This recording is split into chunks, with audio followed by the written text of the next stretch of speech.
is up, guys? Welcome to another episode of the Meaning of Podcast. I am Ace. This is RB3. And this is the podcast where we talk about your favorite filmmakers and the deeper meaning within their films. However, since it's Infinity War spoiler week and everyone is giving their Infinity War hot thoughts, we decided, or better, I decided, that we should talk about Infinity War on a full spoiler, nerdy, full length. We're going to be talking about every little minutia detail, favorite characters, favorite moments, favorite lines, favorite this, favorite that, least favorite this, what worked, what didn't. We have differing opinions. Apparently, we haven't talked about it until right now, but we're going to hash it out live on camera just for you guys because we love you guys. And we're going to be talking about all Infinity War, all podcasts long. Mr. RB3. But before we do that, last week, we had a very fun episode, which some people saw. yeah. It's probably one of our highest viewed ones of like recent... of like the past few months. Yeah. I mean, of 2018 maybe or something like that. Yeah, maybe, yeah. Yeah. We did Taika Waititi. And we had a running joke saying that, you know, you said it. You said that, you know, Taika Waititi is going to get more views and more comments than Paul Thomas Anderson, one of the greatest directors working today, Paul Thomas Anderson. Of all time. And drum roll, please. Fake drum roll. Turns out, by 5 views and 2 comments, Taika Waititi beat Paul Thomas Anderson. Wow. Can you believe that? Hey, wait, man. He beat Paul Thomas. He beat PTA Part 1. Part 2 is not even like in the competition. Like, or Part 2 is like way lower than Part 1. Oh, dude, Part 2 got destroyed. Yeah, Part 2. No one even cared about Part 2. I don't know, man. One of these days, we'll get people to actually listen to the show. Now, we know you guys are listening, but we just don't know what director you want us to talk about. We just kind of pick them at random. Just kind of pick them, yeah. Well, you know, it's interesting. I kind of know it's like the two, like usually when we do 2-parters, first one usually does really, really well, and the second one doesn't really hit. Maybe we should, I'm just thinking about stuff because this is on camera. Maybe we should do like a poll. Maybe that'll be better to get actually people involved, like a Twitter poll. Maybe we can like rotate it like 1 week on your Twitter, 1 week on my Twitter. Yeah. And we can like tweet out like 3 options of directors that we're thinking about and say, hey, which one do you guys want us to talk about? And I don't know, or we'll figure it out. Let us know in the comments down below. Let us know in the comments. But then again, they always put comments like, do this German director that I really like. And I'm like, if PTA didn't do anything, I don't know if some random German guy who I'm sure he's great, but I don't know. We'll figure it out, guys. We want to incorporate you guys as much as we can, but at the same time, we don't want to do random directors that we've never heard of or that most people have never heard of. We'll figure it out. But either way, I think the Taika episode is good. If anything, I recommend you go back and watch it because that's some quality content right there. We went a little bonkers in that one. Oh, I went full bonkers in that one. It's some quality content in that episode. Speaking of that episode, let's read some comments from that Taika Waititi episode. Simon B.W. Khan says, I'm with you, Ace. What we do in the shadows is amazing. And if RB3 ain't with us, he can enjoy himself in Vladimir's chamber or something. That's right, man. The torture chamber. Yeah, He's tossing you in the torture chamber. I don't hate. I love that movie. I like it. I don't love it. I like it. Why do you hate everything, RB3? Well, I like it. Oh, man. Yeah, it's just another funny scene in there when he's like, they called me Vlad the Poker. And he was Vlad the Poker. Oh, dude, that scene when he's like on Facebook and he's like, yeah, we can tag her, we can friend request her, or we can poker. And then all of a sudden it's like a zoom on his face and he's like, yeah, poker. Oh, man. Lou Bloom, who usually comments as well, says, look at the bright side. If Legion gets canned, Fargo has a bigger chance of coming back. Wait. He's calling out your Legion, bro. Wait. I've never seen Fargo either, so. Fargo's amazing. I've never seen any of these FX shows, and I'm like, FX is cool because we talk about Atlanta, and I only see Atlanta. Bro, Noah Hawley is probably the best writer on television. Oh, he does Fargo, right? He does Fargo and he does Legion. So there you go. Here's what I'll say: Fargo season 1 great.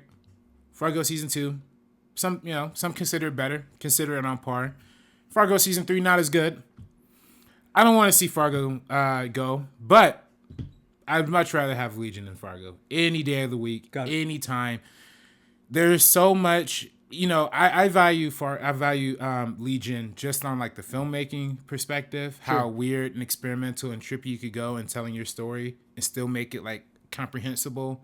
Well, for most people, not comprehensible, but to me, it's pretty amazing. I don't know if you nobody watches the show, obviously, just based on the ratings. No. We probably get better ratings than fucking Legion at this point. But I don't know about that. But Legion, yeah, I'm telling you, there's most recent episode this week was about one of the female characters going like through her backstory, and it was just like showing her entire life, but then like on loop, and then like the character has to discover what's wrong, like what's like her identifying trait or factor and whatever. It's so brilliant, such a deep character dive study, so psychological, brilliant writing, directing, music, everything about Legion is just absolute perfection. The two episodes I saw were like pretty cool. Yeah. Two episodes. Come on, y'all. Hey, man. Were really good. I was like, this is really good, and then I forgot why I stopped watching it. But Disney, if you're gonna buy Fox, I love Aubrey Plaza. Aubrey Plaza's amazing. She's great. I love her. She's amazing in this show. Yeah. Disney, if you're gonna buy Fox, keep Legion on, please. Just keep Legion on. This is our last hope. You know what's so funny? You're that's a that's a tough one. Disney for Legion. Yo, come on, man. This is probably the only superhero show that they're like. You imagine like telling like the Disney executives like, so we have a superhero show on TV. Oh, that's great. What is it? Legion. Okay. How many times is there like a really cool moment for kids? It's like 0. Okay, it's canceled. Nah, man. Come on, I don't want this, dude. Okay, so here's honestly, dude, I don't watch any other superhero shows. 0. Really? Others. Agents of S.H.I.E.L.D., bro. Agents of S.H.I.E.L.D. is dope. Bro, shout out to my Agents of S.H.I.E.L.D. fans. I know there's 5 of you guys out there. Legion. Hey, better than any CW show out there. All right, the CW. Come on, that's not even. Come on. Hey, come on, man. Like, let's be real though. I mean, Legion. Come on, compared to Agents of S.H.I.E.L.D. Here's what I'll say though.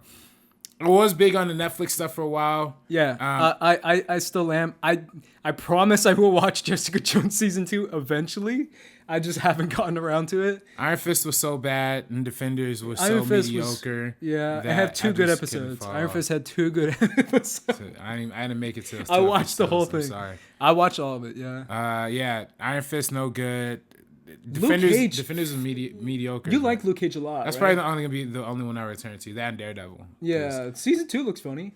Did you see that clip they showed? Nah, I didn't. But man, honestly, like, I don't know. People are so divided on Luke Cage. I love Luke Cage, but I feel like for some reason I have this like feeling that like the writers or somebody behind scenes like kind of realized that a lot of fans didn't feel like encouraged or didn't love that show. So I feel like they're gonna change that up a little bit. I'm a little worried about that. I like the subversive nature that show was headed in. Oh, and make it lighter, you mean? Yeah. Oh, yeah, because I did get that from the clip. It looked way lighter. Yeah, so I kind of want it, and you can even see they kind of like, I don't know, in Defenders it was like almost it was the same Luke Cage, but it was a little different, a little lighter, not as serious, and sure. I feel like that was my calling card to what I loved about Luke Cage. I was just this more adult, Afrocentric, urban-centric superhero. Gotcha. So I hope they don't try and clean it up, make it more, Disney-ish or Marvel-ish. They probably will. Hope not. How many of the Defenders do you think went out in the snap at the end of? We're gonna find out. I don't know. I mean, are we gonna find? That's what somebody was commenting today on Twitter, and they were like, what happened to the TV connected universe? As an Agents of S.H.I.E.L.D. fan, I will just let you guys know that they did comment on someone like on passing by, like a random person was like, hey, did you see what happened in New York? And they're like, no, bye.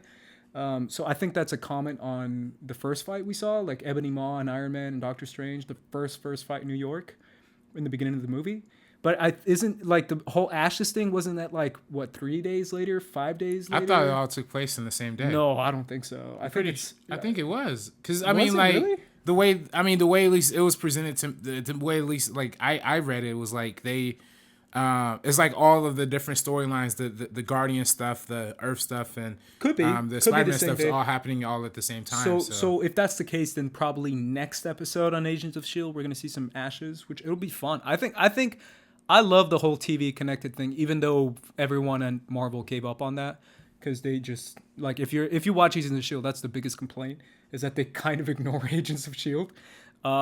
But I love it, so I'm excited to see some people die. on Agents of S.H.I.E.L.D. In case you guys didn't realize, this is a spoiler review of Avengers Oh, yeah. Infinity War. I mean, if you didn't realize that by now, come on now. And if you haven't seen it by now, come on now. 258. Let's get right into it. 258 million opening weekend. Holy crap. I was one of the people who said that was not going to happen. And I was wrong, apparently.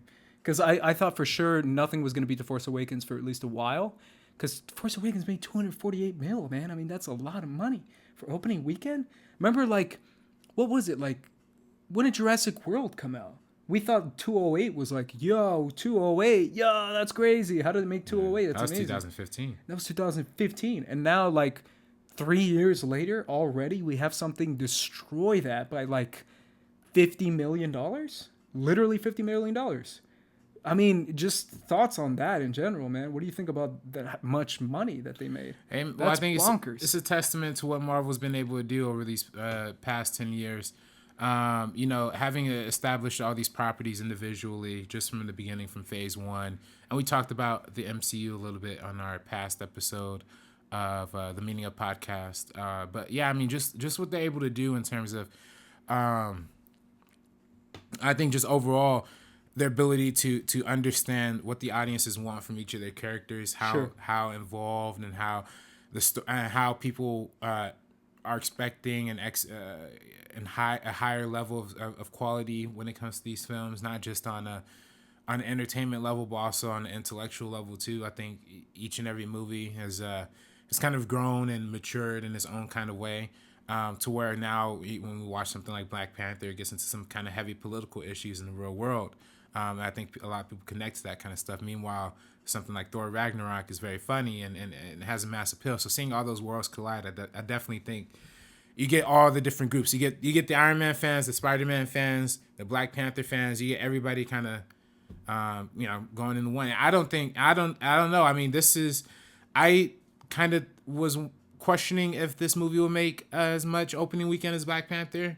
Only because we saw. I knew it would make more than that, but I was wondering because of the whole like Justice League Wonder Woman situation, how Wonder Woman made way more than Justice League, and how that kind of connection happened. But of course it did, and I don't think that everybody who saw Black Panther necessarily saw Infinity War, because I think some of Black Panther's audience is a different audience than I agree with that than Infinity War. But knowing that's like their last biggest wave coming in. And you've converted a lot of fans in that movie going into Infinity War. I think it's like all the chess pieces placed in the right place for this to happen. It's ridiculous. I mean, that's literally what it is too, right? It's the combination of using Black Panther, using all their characters, using new fans, and trying to get new fans to get into this movie. But also, it's one of those things where it's like 258 to me shows a lot of people who maybe have seen one Marvel movie. I mean, that's what 258 says to me. A lot of people were just like kind of dragged, and they were like, yeah, I've seen the Iron Mans or I've seen the first Avengers.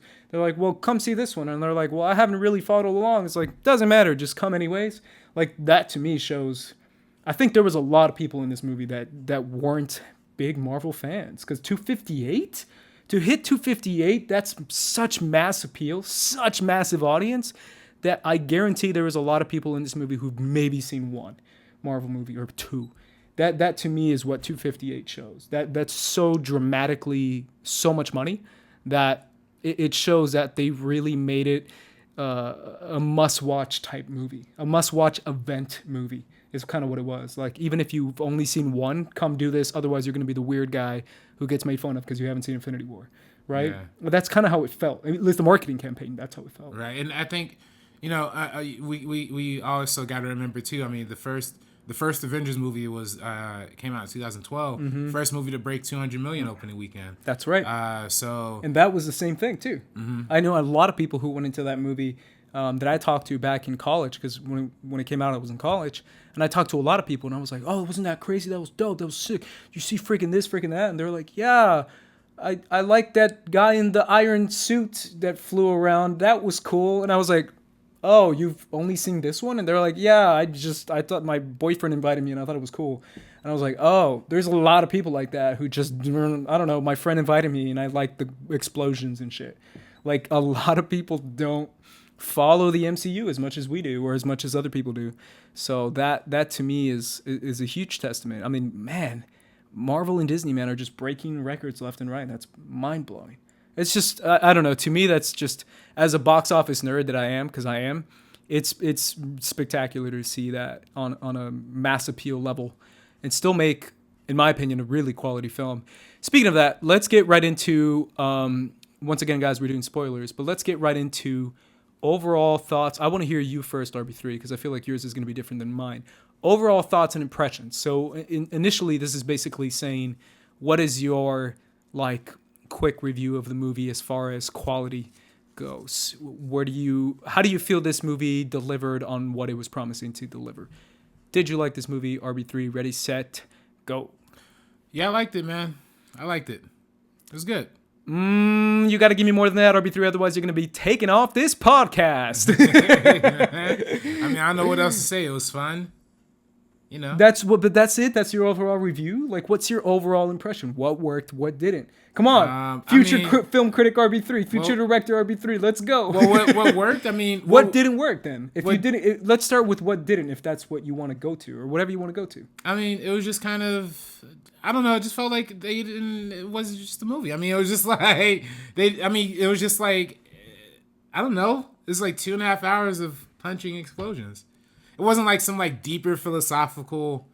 Is that what you wanted in an Infinity War type movie? You wanted a deep philosophical. I wanted something. I mean, there was nothing to like sink my teeth into. There was nothing to think about in this. I mean, like, you could think about Thanos and his decisions and what he was doing.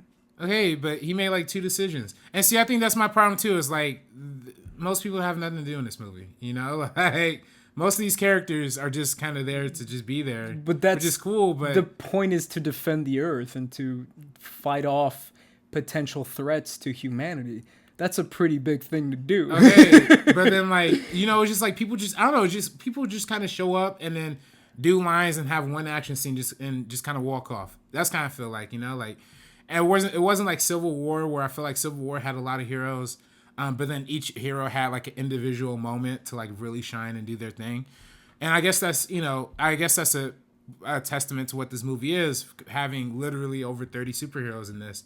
I guess you can't give everybody a moment. No, yeah, I mean, that's a little much to ask, don't you think? Yeah, especially when it's like, if this was your overall finale, I would agree with you, because there is a lot of people that don't do shit.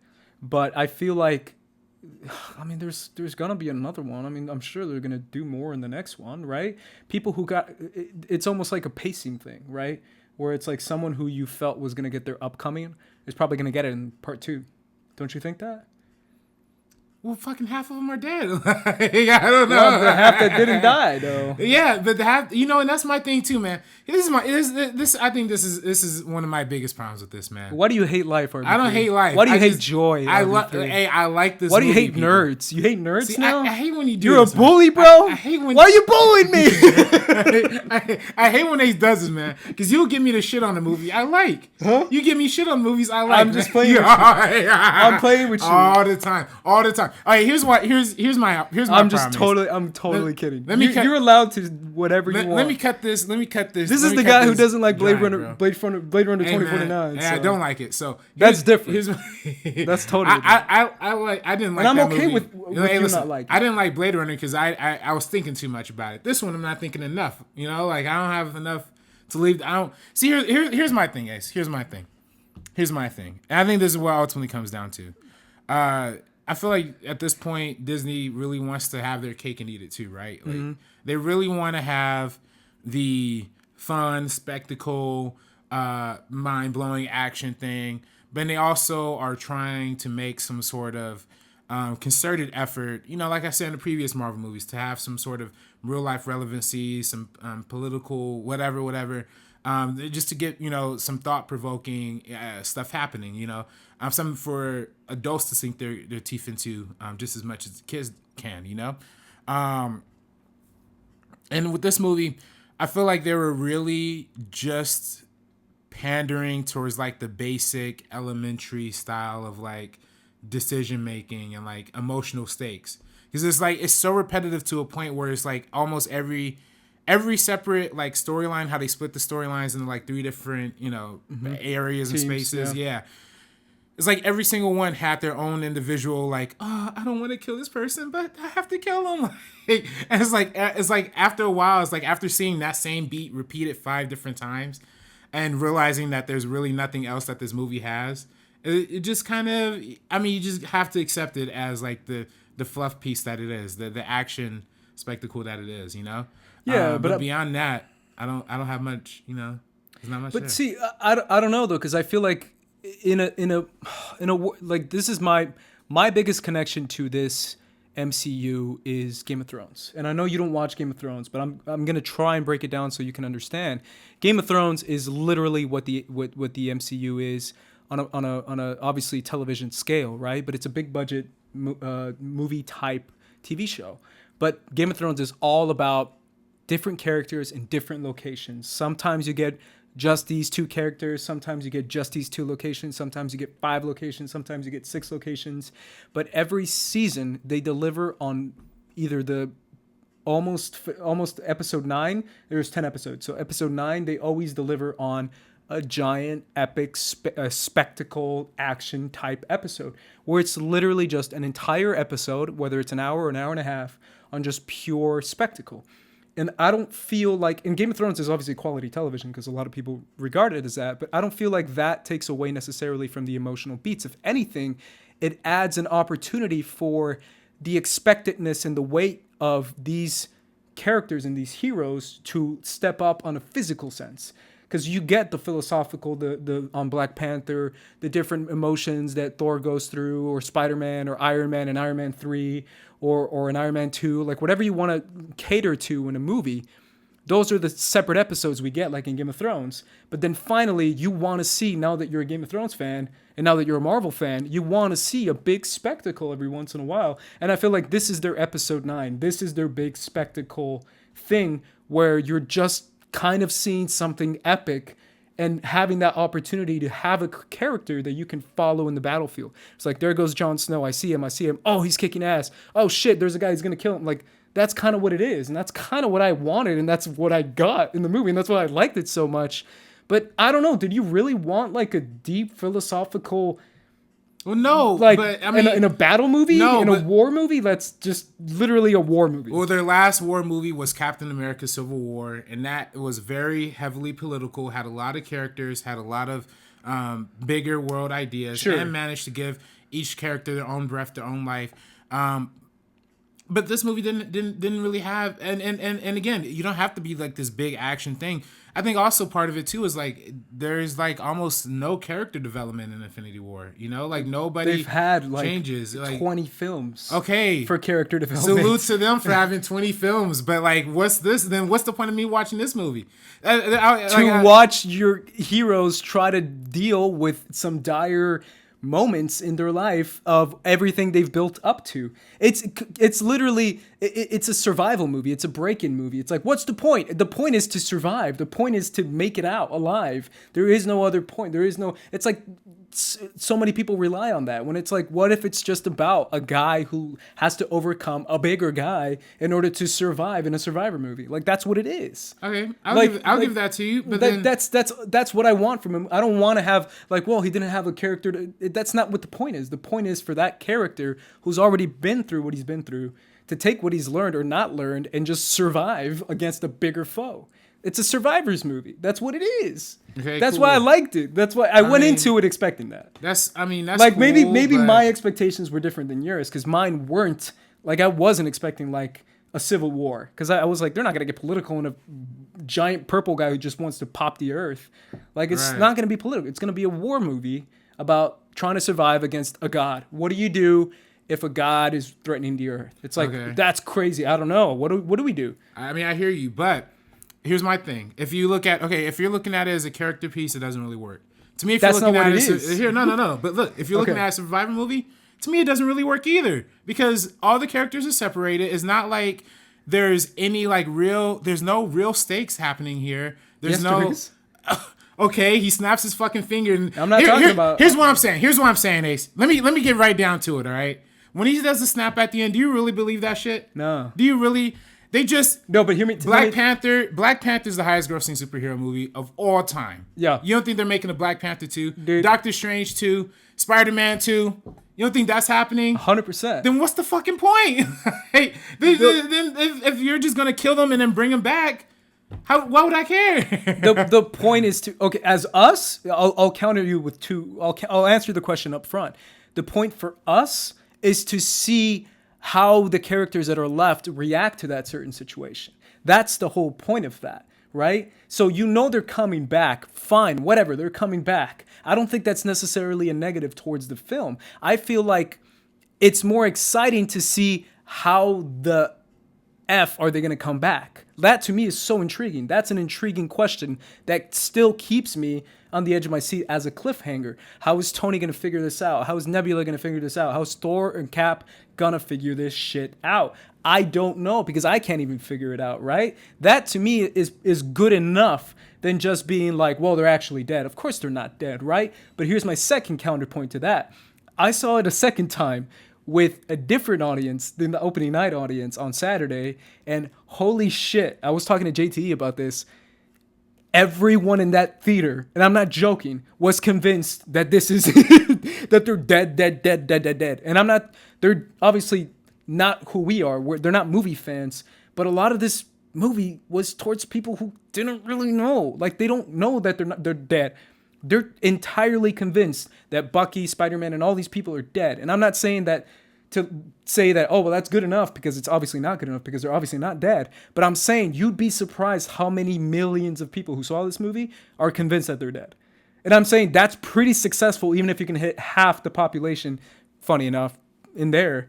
As far as hitting the audience of half the population, convincing half the people who saw this movie that they're actually dead. The other half know, come on, guys, there's a part 2, and it's Black Panther's worth a lot of money. This is not going to happen. But that entire theater that I went to, dude, I'm telling you, I actually talked to people, and they're like, what, he's dead? Spider-Man's dead. And I'm like, no, he's not. Chill. He's not dead. He's obviously coming back. But a lot of people are convinced that he is dead.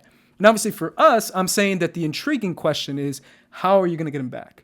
What's going to be the process? What's going to be the grieving process? What's going to be the deciding factor, the spark that makes them figure this shit out and just defeat a god? That to me is so cool. Like, how do you do it when the apocalypse happened? What now? It's the leftovers situation, right? The leftovers is what happens after the freaking left behind rapture. Now that's when real shit gets down. Now it's like, what do we figure out? What happens to society? How do we fix this shit so we can get everything back together? That's cool, man. I think that's cool. I think that's really cool. You're selling me a 2.5 hour trailer right now. That's what you're telling me. No, a 2.5 hour trailer. I'm selling for you the next movie. I'm selling you a dope ass finale. That's what I'm selling you. Here, and then listen, I'm gonna go back to the war thing real quick, because I think there's also problems with the whole, like, with thinking. Man, you really didn't like this. You haven't said one positive thing, bro. Well, no, there's positive in there. No, there's positives in there. But I'm just saying, like, for me, it's like, okay, you have cool action, you have all this, but then, like, and you know, again, I talk about, like, the stakes of, like, not believing characters are dead or whatever. And if it hits half, and listen, if it hits half the people who watched it, fine. I'm not one of those halves. Sure. So I'm gonna feel that this way. And I gave you two options though. I'm saying that if you're the one of the half that knows, like me and you, there's still a really cool question of how they're going to bring him back and what they're going to do about Thanos and how they're going to defeat a god. Like, that's cool to me. But see, okay, so for me, for one, but still, to me, that takes away the whole element of death. That takes away all of the stakes that are in this movie, whatever.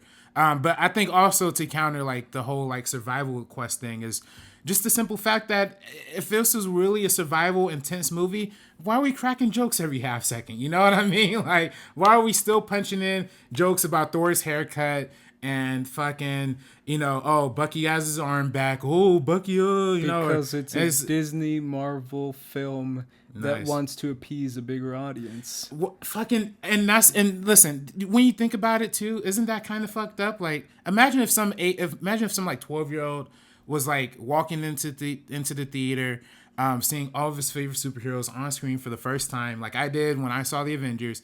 At the end of it, at the snap of the finger, like, everybody's dead.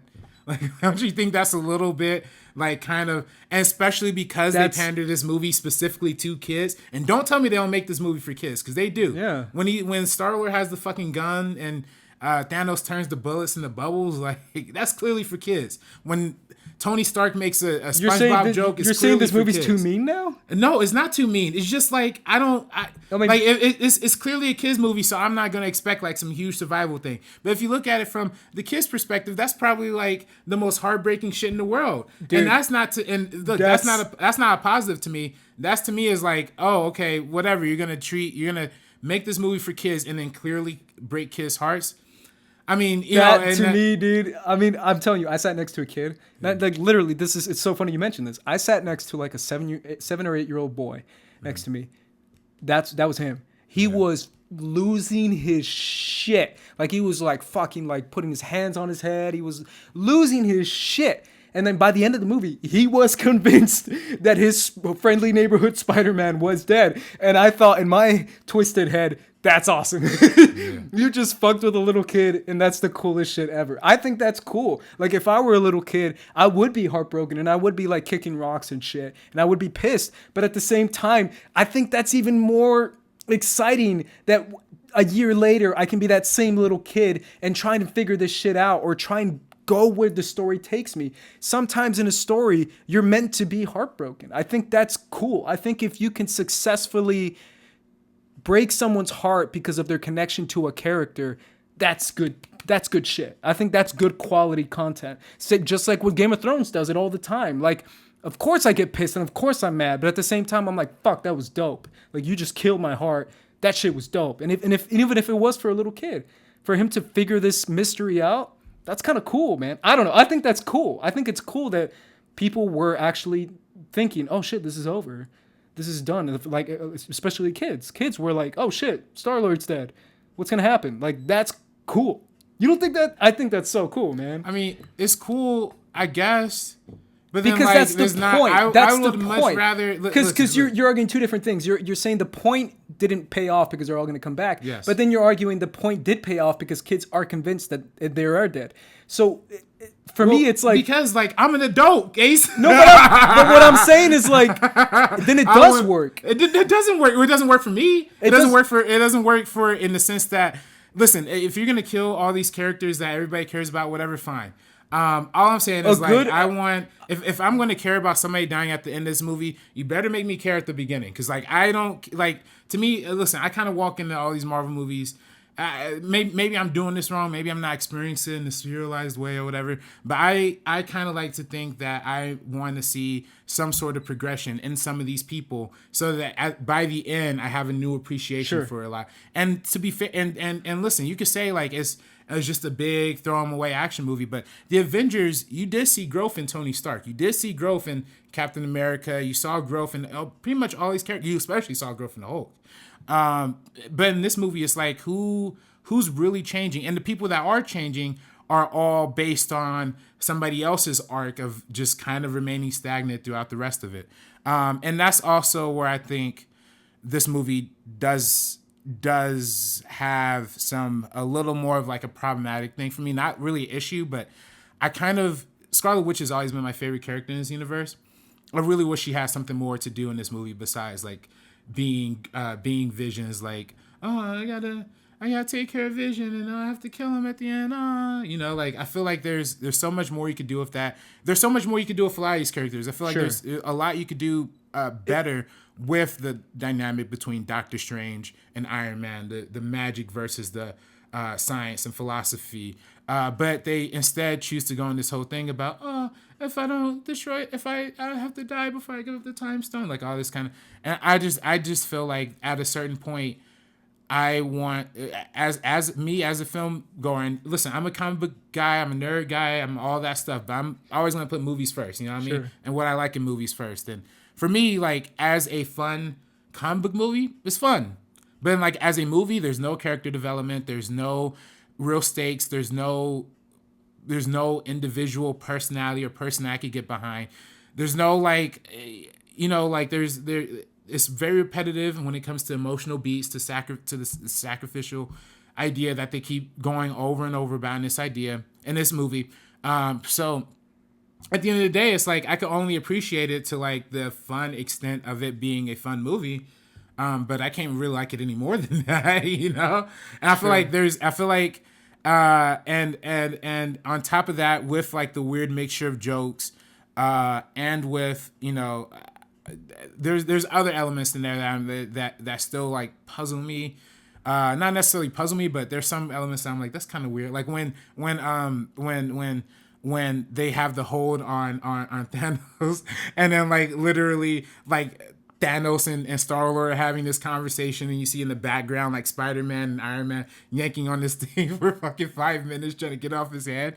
It's not bad, but it's kind of goofy, and I feel like that's overall like where I land on this movie. It's not bad.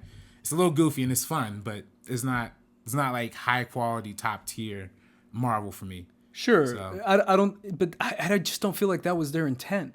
Like if their intention was to make a very deep movie, and it's gonna be like, oh, it's so deep, and all these characters are gonna realize that their philosophies don't match because they're dealing with, and it's like that's not what it was supposed to be. I think eventually when we see the completion and we see the part 2 and we see what we get, I think that is gonna have a more overarching criticism on what they wanted to accomplish with Infinity Part 1 and Part 2. But with this one, it like I said before, and obviously I know you don't get this reference, but it's episode 9 for Game of Thrones. It's literally that one episode right before the finale where you just want to see your character kick some ass or get his ass kicked or die or not die. Like that's kind of the point of what they were trying to accomplish is what would happen if all these other movies that we've made and we throw them all together on a much, much bigger scale. Like you can't compare this movie to Avengers because Avengers had 5 main characters. This one had like you said, 30. It's so much more difficult. Like it's I don't think their intent was to necessarily make this crazy huge character arc for all these 30 characters or even a few of them. I think they just wanted to throw them together and see how they react to a god trying to destroy the universe. And it's much more simpler. I agree with you. It's a much more simpler Marvel movie than the other ones we've gotten, which balances action with actually little nuggets of philosophy and politics and shit like that. But I don't think that's what they wanted to do. And that's why maybe my expectations were, I just wanted to see shit blow up and let's see who survives and let's see how many people kick ass or get their ass kicked. And that's kind of what I got. And that's why I'm still nerding out about it so hard. Because I enjoyed it so much as a comic book nerd and as someone who, like, and I'll counter you to that. My perspective might be different than yours because you're right. You were expecting a film where I was just like I said in my tweet when I reacted to this is the most comic book thing I've ever seen. It really is. It's so comic booky. And I love it because I'm a comic book fan, obviously. But I agree that as a film, it's not complete. But I think even they know that it's not complete. That's why they shot 2 back to back. They literally made a part 1 and part 2 for that reason. This is much more television than it is film. And I feel like it works on a TV scale. Like, if a season finale ends like this, that to me is intriguing. Waiting to see, I wonder how my hero's going to come back. He just died, but obviously he's coming back because they're greenlit for season 2. But still, in season 2, I wonder in the premiere how he's going to come back. Like, that's how I think in superhero TV show or stuff like that. Is if they kill off, a perfect example is Arrow. Arrow in season 3 of Arrow, and I know I used to watch Arrow. I know, but back when it was good. In like season 2, Ra's al Ghul kills him, and as soon as he kills him and kicks him off a cliff, I'm like, fuck! They just killed the main character. Obviously, he's coming back because it's show's called Arrow. But it was exciting for me to think how they're gonna bring him back, what's gonna be the repercussions, how his sister is gonna react to his brother dying. Like, is she gonna be the Arrow for like 3 episodes or 4 episodes? Is so and so gonna take up the mantle? Is Ra's gonna feel bad about it and maybe dip him in the Lazarus pit, or is someone gonna kill Ra's al Ghul and dip it? That's exciting as a nerd, like as a comic book nerd. That's exciting to me. That's just where I'm coming from. No, I mean, listen, I get it. And maybe I hold Marvel movies too high of a standard. I think that's partially because of how high quality all the Phase 3 was. Sure. And listen, and I'm all for like TV show serialization, all that kind of stuff. But that's the whole argument like of the Marvel Cinematic Universe of it being too serialized. But honestly, I felt like in Phase 3, all of each individual movie had their own arc, had their own had their own character building, their moments, their ideas, their political ideologies, or their own. And especially they had their own distinct identity, and I think that's what I went into Infinity War expecting was something of a complete story. And to be fair, it's of course like Deathly Hallows Part 1 or whatever, which I like Deathly Hallows Part 1, but there's a lot of people who don't like it because it's all set up. Yeah. But to me, at least in that movie, the characters, and I compare them because both stakes are about a character trying to find these individual stones, and before a race of time, they're all like crunched for time or whatever. But at least we still had like some moments of like understanding each person's fears and ideology. I remember distinctly watching Deathly Hallows Part 1, and that whole scene where Ron had to confront his fear in the middle of the thing with the big whatever cloud thing, whatever. I don't care about Harry Potter if you haven't told by now, but I did like that because it was like, oh, this is your way of showing the power of this thing, while also giving me some insight into what this character thinks and dreams. The closest thing that we have in Infinity War is like the fake out thing with Thanos and Gamora that happens on the planet the Vormir. Collector is on. Vormir. Is that Vormir? Nowhere. Which is cool, but then again, that's almost like it almost goes back to my problem with this movie is like, what can I believe? What can't I believe? This is like, and not just like from the suspension of disbelief standpoint, but just of like, okay, we're gonna keep chugging through the same story beats over and over again, and showing that the Reality Stone does this, and she didn't actually kill Thanos, so it was just all kind of a big waste of time anyway. And that's all. Like I said, that's a repeated thing throughout this movie. Is just like kind of setting us up for a waste of time. Well, I would disagree with that in the sense of Gamora. That was the whole point. Even Thanos says it was to prove that she did kind of care about Thanos, because she did actually break down and cry, like a really convincing cry too. Because I just rewatched it and I was like, she actually cries in that scene, because that was kind of the whole point of that scene specifically. Just so That's cool. when he takes Gamora, we can see that there has been some sort of, they've lived together for such a long time. Yeah, I think my biggest problem with that scene is just like, I've told you this before on the show. My biggest pet peeve in anything, movies, books, anything, is dream sequences. And that was kind of like an extended dream sequence. Sure. That ultimately you're going to get that a lot in comic book movies. Yeah, I know. But to be fair, a lot of comic book movies have kind of made their way around that and found an interesting device to counteract that idea. That being said, though, it's just like I just wish that this movie had like something tangible for me to hold on to, instead of people just shifting reality or floating in the dust, And to be fair, Thanos had a somewhat of a perspective, but to me it's like, and people are calling this, this is a Thanos movie featuring the Avengers or whatever. And that's cool and dandy as well if you make that argument. To me, my counter argument to that is like, there are entire 20-30 minute stretches with no Thanos in it, and the parts that we do get of Thanos is not really showing him grow. It's revealing past information about him. How he felt, or how he felt about this, or how he felt about that. Not necessarily not anything new for his character to grow upon. And again, I get it. It's a comic book movie. It's supposed to be fun. I just want a little more to grab onto, and it didn't give me a lot. Sure. Yeah. Here's my counter to that. I would say you're right. There is moments where, I'm going back to Deathly Hallows Part 1. I like it too. And you're right. There are moments where Hermione and Ron specifically do have some growth in that movie. Yeah. Well, even Harry. Harry, yeah. And, you're right. and when that whole scene, it's, again, a lot of people hate that scene, but the scene where Harry and who's the chick? Hermione. Where they're just dancing with each other in like the little barn house thing. Very nice, like delicate character moment. Here's my counter to that. Multiply Deathly Hallows times 10. That's how many characters. You see what I'm saying? Right. It's just too many. I get you. If it was 3 characters, a part 1, it's all set up but we're still gonna have some character growth. This is 30 characters, man. It's Deathly Hallows times 10, literally. Like that for me. That's why I didn't care. Like I didn't care to have so much like, oh, I want to have these characters and go through this stuff and all that. For me, like I wasn't expecting that. I was expecting a precursor to a part 2 finale where it's just this crazy epic battle of fighting a god and how to deal with that situation and putting all these minds together and bodies together to try and figure that shit out. And I thought that was cool. And the way they set up a war movie, a survival movie, in a battle movie of putting in all these characters with incredibly distinct personalities, it worked. For me, it worked. It worked like on a great scale for me.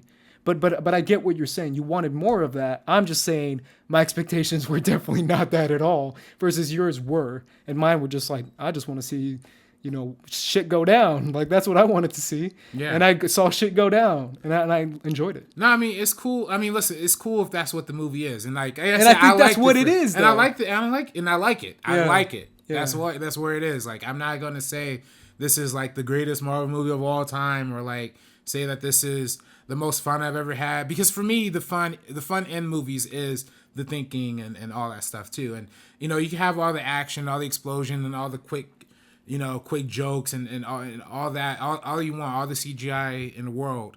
But if I don't know, to me it's like if you're not saying something and if I'm not seeing an arc of some sort from somebody. You didn't see that from Thanos?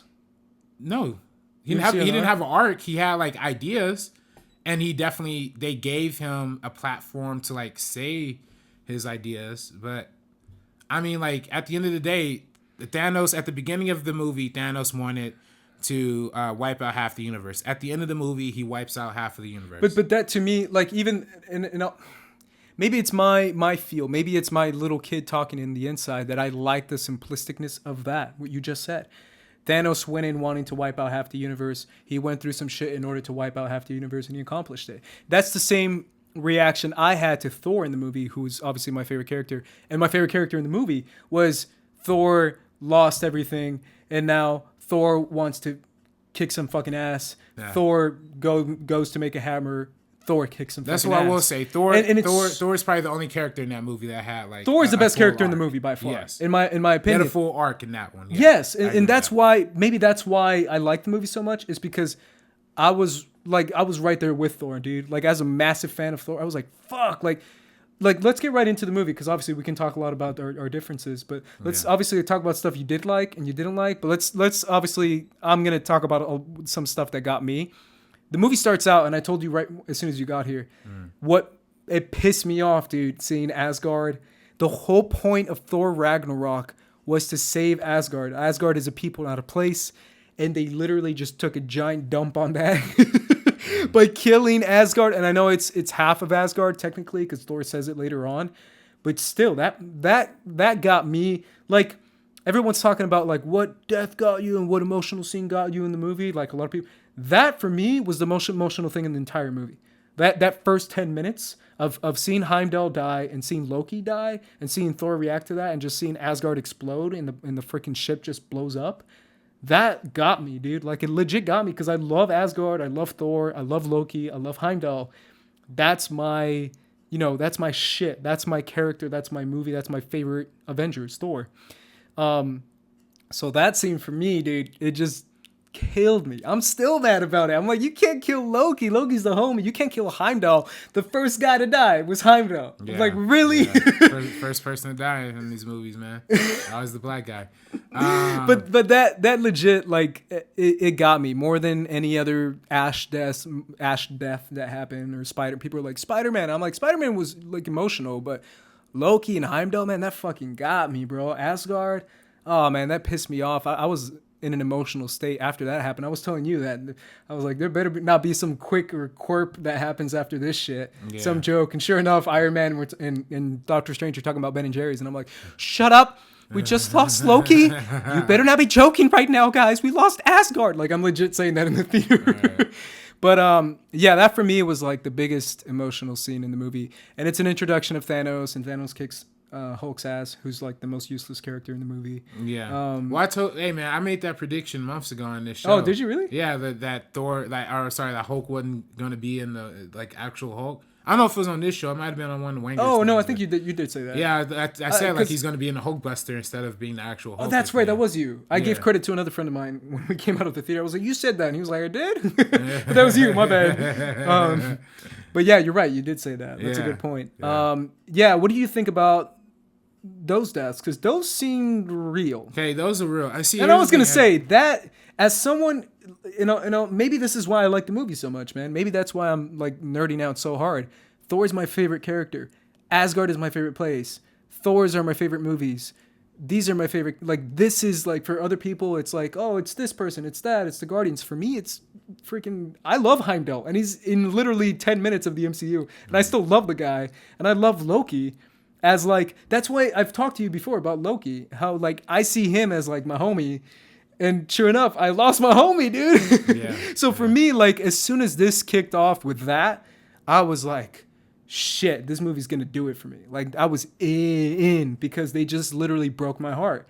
They broke my heart by killing like some of my favorite characters and literally killing them, like you said. Like, what'd you think of that too? Because you saw them die, and they're like, I'm pretty sure they're dead. Pretty sure Idris isn't coming back. Yeah. Well, I don't see Idris Elba renewing a contract. I think they're done, and I think and same with Tom too. I don't see Tom coming back. Well, I think everybody who died like pre-snap is like staying dead. But the guys who died pre-snap were the homies. Yeah. I mean, no, I get it. I mean, like, it was a cool scene because you got to understand like how, I guess, scary Thanos is. Sure. And how, like, I guess, of a threatening presence he is to the people like Thor and Hulk and Heimdall and all that stuff. But I also think that it was also interesting from just from like a heightened action perspective, how like many different forms of fighting that Thanos has in this. That was dope. Yeah. He was like doing like little like pressure points, like, and I was like, shit. Yeah. So that was cool. Hulk. I thought it was just kind of funny that Hulk was like so scared by this guy that he never wanted to come out for the rest of the film. Yeah, I mean, that was a cool scene. I think that really set. I mean, I don't know if it set the tone. I don't know if it really like set the tone, but like it definitely. You really didn't like it. No, I liked it. Hey, Marvel, I still got the internship application. This is it right here. This podcast right here, which is gonna, I'm predicting it right now. Be our highest viewed video. It's gonna cost RB3 a job at Marvel. Hey, man. You can't work at Marvel anymore. Yo, watch all the Black Panther coverage, Marvel. I was doing nothing but talking positive. Thank you very much. This movie, I mean, it was cool, but I mean, like, I mean, that was cool, and I thought the whole thing that happened when they shot, I still not 100% sure how Hulk landed in New York. If I'm being honest, I think that was Heimdall. I think Heimdall, like, literally, because dude, Heimdall's like my brother was like Heimdall. I'm like, Heimdall's like next level, bro. Like, I legit think he saw Doctor Strange. He's like, all right, I gotta hook him up with these people, and then popped him right there. I think that's literally what happened. I think he set him on that path, knowing what direction he was going to go on. That's interesting. Yeah, I mean, I didn't see that, but like, dude, Heimdall is a gangster, bro. He can do magic shit, bro. Yeah, dark magic. Yeah, I mean that's I mean, like, I don't know. Heading down to the New York sequence, I thought the New York thing was cool. I could have done with one less SpongeBob joke. You don't like that Squidward? No, I didn't like that joke at all. Did you like any jokes in the movie? No, I don't think any of them. Besides the Guardians ones. Or besides the Drax ones in particular. Dude, Drax and Mantis. Dude, I had a little separate section on this video, which apparently how much you hate this movie, I might not even get to.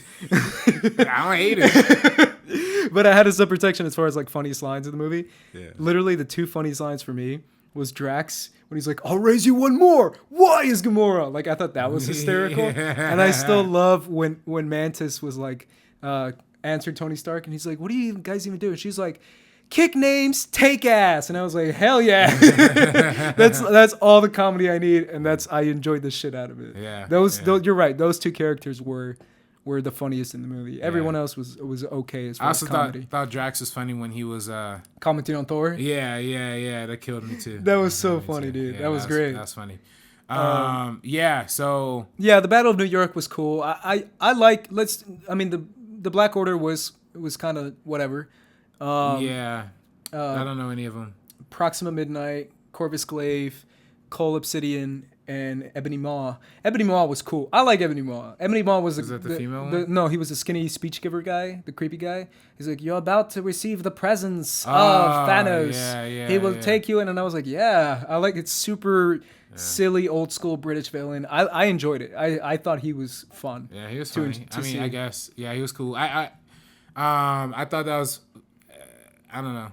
Yeah, the whole Battle of New York was dope. The Battle of New York. That was our podcast for. Battle of New York was dope. I'm about to stop this shit. Battle of New York was dope. I like seeing Spider-Man. I like seeing Ned come back from Spider-Man Homecoming. Dude, that was great. That was such a great moment. That was cool. It was good seeing. I don't know. It was cool when they took off in the ship. I guess when they like went off and then like.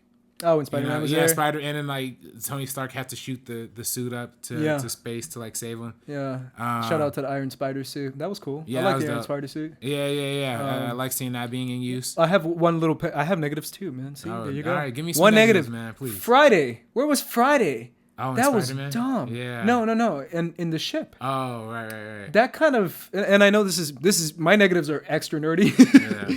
But Friday, for anyone who doesn't know, is Tony's AI, who's supposed to be in the suit. And he always talks to Friday. That's the one who's like, "Hey, Friday, what's going on?" And she was like, "I'm trying to figure it out, sir."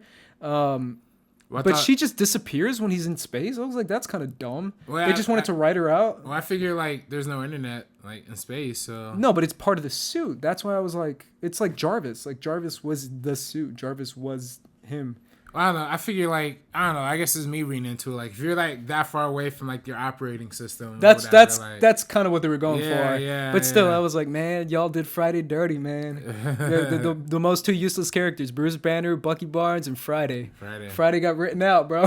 Yeah, I thought that was a strange scene when Gwyneth Paltrow walked in and was like, "Oh, I'm pregnant" or something. She didn't say that. Or they're getting married or something. Yeah, they're getting married. But that was set up. She alluded to like Homecoming. But she alluded to like being. No, he did. Oh, okay. He asked her. But still, like he was like, "Let's get pregnant." That was a little strange. That was a strange scene. And then when they're in space was cool. It was weird seeing Spider-Man do the same joke he did in Civil War again with the old movies. But it was a cool way of getting out of that situation. Yeah, I thought it worked. Yeah, I thought the same thing once he said that. I was like, "Oh, we're gonna do this again." But then I was like, "Oh, it's cute. It's funny. It's Spider-Man. It's supposed to be silly and cute." Yeah. At least this version of the MCU is. Yeah. But yeah, I mean the whole scene was. I thought it worked pretty well. The journey that I thoroughly enjoyed the most. Obviously, I've said it before, but Team Thor for me was my favorite. Obviously, because Team Thor, and I know I had a lot of people disagree with me. Apparently, it was Thor, Rocket, and Groot. Yeah, right? Thor, Rocket, and Groot for me was like GOAT team. Like that was my favorite team. And going to Nidavellir and making Stormbreaker, to me, that's why for me, like, I think Thor is so underrated. For me, I think Thor's journey was the same as Thanos' journey. In the sense of, like, this is my mission. I'm going to kill Thanos. I need to make an object. I need some sort of power to do it. I'm going back to Earth and I'm going to kill it. And that's my destiny. And as soon as he had that speech with Rocket, it's one of my favorite moments because he's literally, like, he's just going, like, ham on the inside of his head. When he's like, dude, I've had like thousands of people fight me and they've all wanted to kill me. They never have. I'm still alive. I've been floating in space. And Rocket's like, yeah, man, but he's kicked your ass. He's like, I'm going to fight him again and I'm going to kick his ass. I was like, shit. Thor's like getting it in this moment. And him doing the whole making the thing, like opening up the star, and freaking Peter Dinklage being like, bro, it's going to kill you. And he's like, I don't give a shit if it kills me. Peter Dinklage, too. Did you swallow that? Because my theater did not swallow it. They spit it right out. Because they were like trying to make it emotional and shit. And everyone was like, they were like still laughing. And I was like, come on, guys. It's an emotional scene. Oh, come on. You didn't like E-Tree, bro? No, I mean, he was cool. No, I like this character. His character was cool. It's just so funny. I mean, I don't know. It's not funny, but I don't know. It was just, I don't want to make this like insensitive, you know what I mean? But like, oh, bro, you already hate Infinity Wars. That's more insensitive than what you're about to say. I'm just saying, like, it's just funny they made like the little. That's straight out of the damn comics. Yeah, 100% straight out of the damn comics. Yeah. Giant dwarves who are literally, it's just like that. It's literally just like that. That's funny. I mean, it was funny seeing that. It was just, it's not funny, but Guess it was kind of funny. No, it was funny. Yeah. Yeah, it's a goofy scene, but that's kind of what it's supposed to be. Like Thor's arc in the comics and the cosmic shit in Marvel is super weird and super goofy. It was made in a weird time, RB3. Yeah. People were doing some shit to themselves and to their acid, noses. The LSD, the LSD, the cocaine. It made them write giant dwarfs who build magical stars and shit. But anyways, Stormbreaker though, amazing. Stormbreaker, but all that shit that led up to Stormbreaker, to me, was like Thanos getting the Infinity Stones, and that's why I clinged on to Thor so much, because I felt like he was on a mission. He was gonna like complete. That was his destiny, just like it was Thanos' destiny to pop half the universe. Like that was Thor's destiny. He's like, I'm gonna get Stormbreaker, and he's like, no, you're gonna die. He's like, no, I'm not, because screw it.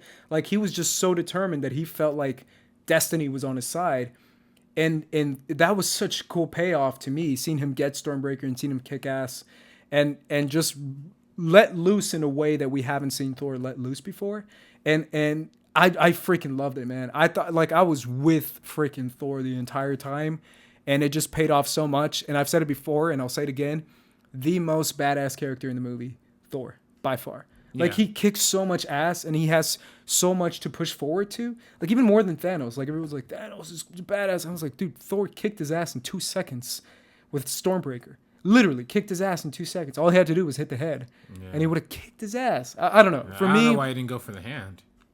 He could have gone for the hand. He could have gone for the head. I don't know. That's My biggest takeaway from Infinity War is all that motherfucker's fault. Star-Lord, yeah. Let's talk about it. He fucked it all up, man. I saw a funny meme the other day that had all the Infinity War characters on the character poster, and it's like a kind of militarized type thing. Yeah. And it was like, thank you for trying to save, and it had a Star-Lord in the middle. Not you, the universe. And it had like everyone else. And it's like everyone, my buddy and I were talking about it the other day. It kind of is all Star-Lord's fault. Yeah, dude, man. I'm telling you, man, that was my plan. Like I was losing my shit when as soon as like Doctor Strange opened the plant and then Mantis fell down, I was like, that was my plan. That was literally like, cause the whole time I was like, if you get Mantis is clutch, bro. She's clutch. Yeah. Like if you get her on anybody, she gonna put him down. Like put him down, and she did. Like she put him down basically. Yeah, for a little bit. Yeah. All you had to do was wait 5 seconds for Tony and Iron Man and freaking Spider-Man to take off the glove. That was it. That was it. I literally do. I don't know how. Maybe I'm the only one who thought this shit was funny, but like just seeing like Spider-Man and Iron Man trying to yank the glove off the fuck as they're having a background. And like having a conversation in the background, you're just seeing them like literally like, and you know it's all CGI, so they're just pulling at nothing. Like, yeah. I don't know why. That was just so crazy to me, man. Yeah. Like seeing that. I felt the same way the first time I watched it. The second time I kind of forgave it. Because at first I was like, is it really that hard? It's not to take off, bro? I mean, you got the Iron Man suit and shit, bro. Can he just get the like nanotechnology in there? And just like, pop it off? Yeah. Can Doctor Strange do some magical whatever? Yeah, I thought the same thing. Yeah. But it's a comic book thing. Whatever. They want to do that. But either way, you're right. It is Peter Quill's fault. Screw Peter Quill. He got what he deserved. Yeah. By turning trash. Yeah, oh man, I don't know about that, man. I'm just kidding. All the Guardians, man. You know, James Gunn's been tweeting about Guardians 3 for like a year. He has. The Guardians. You know what, man? I give Mantis a shout out. She's my most underrated character in the movie. I thought she was clutch.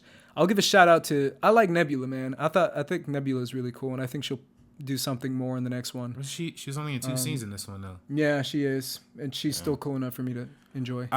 Main Guardian I liked was seeing Rocket and Bucky spinning around in a circle. That was funny. Gunning people. That was down. the only moment Bucky had. Man, Bucky didn't do shit.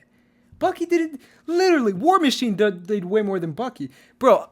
Can we talk about War Machine, please? War Machine was dope. Don Cheadle is. Well, I don't know about Don Cheadle, but the suit, the War Machine powers being used. James Rhodey Rose. What you got against Don Cheadle, bro? Well, he just didn't do anything in this movie. But the character had, or the powers of the character. Yeah. I got you. I see what you're saying. Yeah. It was dope. War Machine's dope, man. Yeah. He's dope. I'm so glad he's one of the guys who got left alive.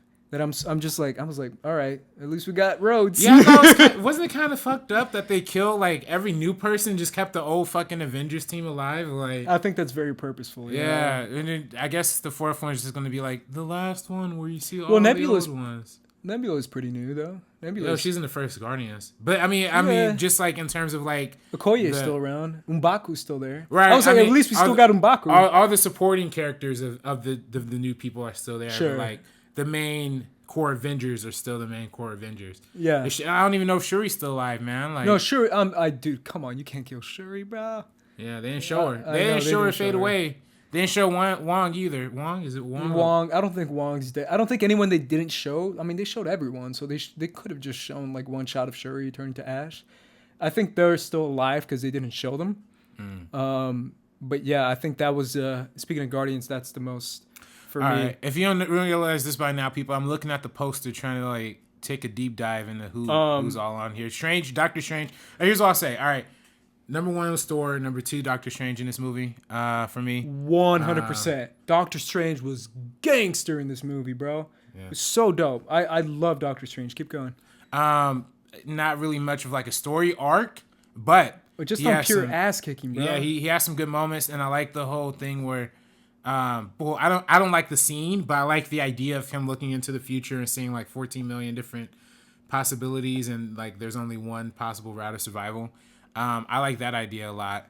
My only like question, this is like a real nerdy, not nerdy, but like real philosophical kind of question here is like, if he saw from that point forward 1 and 14 million possibilities or possible outcomes, and this is the one that we're supposedly being led on because at the end he alludes to this is the only way. How does he die in this one and know like going forward that's going to be the timeline that like secures the win, you know, like, because if he's dead, I think there should be at least another like 5 million possibilities where he dies. Yeah, I think he saw, because I've been talking about this for forever, because Doctor Strange, for anyone who doesn't know as well, is one of my favorites from the comics. I love Doctor Strange. Like, we talked about Doctor Strange before, how much I love him. He's crazy, like super powerful, super smart. I think he literally saw every step. I don't think he just saw 14 million possibilities and outcomes. I think he saw every decision that he made in every single one of those. And I feel like somehow giving the time stone to Thanos and somehow living Tony Stark alive and leaving all these moments, I feel like he saw every step that was taken, and he saw the 1, 2, 3, 4, 5, 6, 7, 8 all the way till the end, and he's like, this is the one, and the one underlying factor is I give this to Thanos and Tony Stark lives and blah blah blah. And somehow that specific one, he saw that it pays off in the end, that he wins. That's how I interpreted it, by the way. Right. I mean, I get that, but then like what I'm asking is he could see all the possibilities and all the outcomes and every step of every outcome. But I'm sure there's at least a couple hundred different outcomes where he dies. From everything going to that step forward and him dying, there's at least a couple.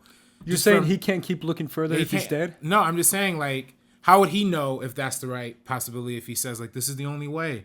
Because because I think he fast forwarded to the end, like to the end. Right. No, I get that. Okay. What I'm saying is like, how does he know the rest of the characters are gonna fulfill the steps and the prophecy or whatever, or fulfill the all the steps that are taken in that one possible route if he's dead? You know what I mean? Does that make sense? Am I making sense? Yeah, I think so. I think he just saw it. I think to me that's like a paradox, though. You know what I mean? Like, sure. If he dies and he dies that exact same way, but let's say in the story in the timeline and the outcome that works, and this is very like nerdy. This is not a complaint. This is not a complaint. I'm just like thinking philosophically. I'm grasping at straws here, people. But I'm just saying, like, if there's one in 4, let's say, like, if there's 1 in 14 million, and all the steps of that led to the way, but then like in that 1 in 14 million, let's say like Iron Man trips on a bowl of soup versus Iron Man doesn't. Like, what if? How would he know which leads to which if they all lead to the same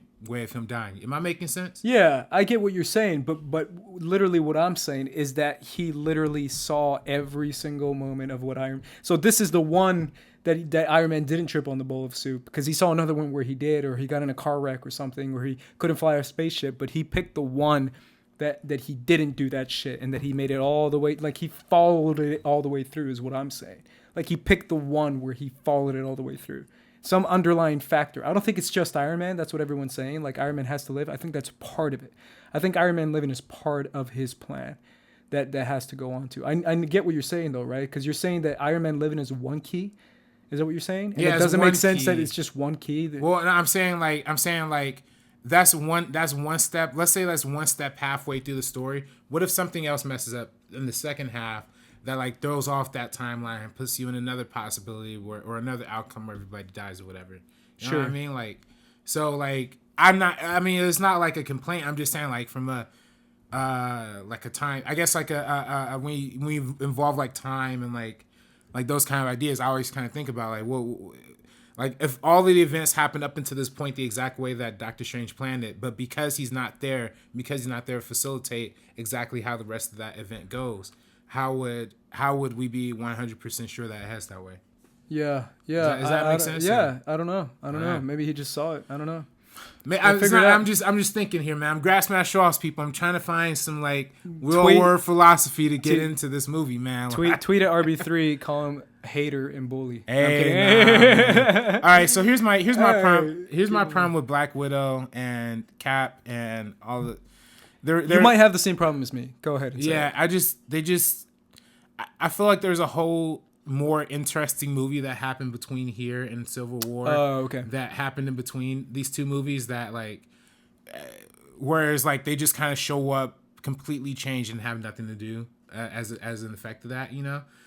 I don't know. It just felt very much like they're just here to be here instead of like actually having a real place in this movie. You're right. They or to take him to Wakanda, because that's the best thing that Cap did in the whole movie. Yeah, is take him to Wakanda. Yeah, I would agree with that. I feel like the people who did the least or who just Team Cap was pretty much lame. Besides the fighting and the punching that they did. But yeah, I would agree with that. They didn't really do much with Cap, with Black Widow, with especially Bucky. Falcon didn't do much. Yeah, you're right. I would totally agree with they just show up and do karate chops. Yeah. Which is still my complaint that I thought you were going to say that I've been complaining about this since freaking Avengers 1. And maybe it's because I'm not, riding on Cap's, like everyone else is. Oh, you want him to die? Huh? I don't want him to die. Well, kind of. I do kind of want him to die. I think it'd be a good death, man. It's heroic and shit. But people will remember you, kind of like Thanos told Tony Stark. But my thing is, I just feel like the MCU has gone out of their way. I don't know if it's the Russos or Joss or Kevin to like overpower Captain America to the point where I'm just like, dude, like, maybe it's because I'm a comic book nerd, but like Spider-Man is 20 times stronger than Captain America. 20. More agile, more strong, more physically adept. Super soldier serum allows him to like maybe lift a ton, as far as like 2,000 pounds, maybe lift a car, but he can like take a punch from Thanos, a guy who like punches moons and shit. Mm-hmm. Like I get literally like karate chopped the Hulk out of a spaceship. Yeah, it's like you and then hold the freaking gauntlet for 5 seconds. Mm-hmm. Like, yeah, we get it, guys. Like, you like Cap, but you don't have to overpower him. Like, Spider-Man can snap his neck with his 2 fingers. Like, that's how much Spider-Man is stronger. Now, you know what I'm saying? Like, Spider-Man, who people feel as like he's skinny and he's weak. It's like, no, Spider-Man can kill Cap in 2 seconds.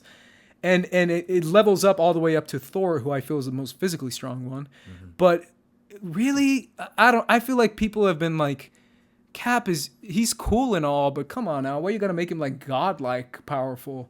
As far as like, he's not that strong. It bothers me, man. They got him make him stand next to people like Thor and. I guess, but they make him as strong as Thor, and I'm like, that doesn't make any sense. Thor is like, he can like lift a freaking planet if he wanted to, and Cap can lift a car.